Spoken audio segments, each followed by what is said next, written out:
The following Green Thumb segment is sponsored by Ginger Valley Garden Center. Greg Lays here in Ginger Valley's birdseed area. You know, here we are, folks, we're into November and we want to talk about the birds. Those of us that have been feeding the birds throughout the summer, of course, you're going to keep it up because the birds need us in the wintertime especially.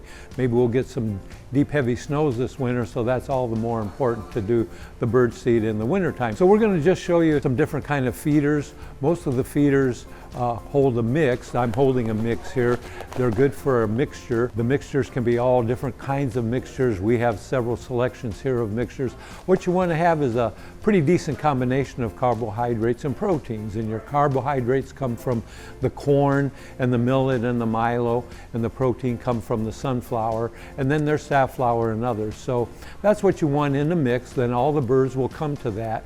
The different feeders tend to attract different birds. The open feeder or the fly-through feeder are for more like cardinals and doves and birds that tended in nature to eat off the ground. So the more open a feeder you have, that will attract those birds. And then the smaller tree birds like the finches and the chickadees and the nuthatches and birds like that, they will feed out of a feeder that we call a tube feeder that has different size openings. We call them ports. So the larger feeders have 4 to 8 ports, and then the smaller ones 2 to 4. So it just doesn't matter. Of course, the pole ones, the tube ones should be hung from a pole, either a shepherd hook type pole or the tree, and then the fly-through feeders also can be hung. And then we even have ground feeders that come up off the ground that the seed can be nearer the ground, so those ground feeders can find it more easily. So a mix like the one I've got here, high in carbs and protein, or a different kind of feeder, you'll have birds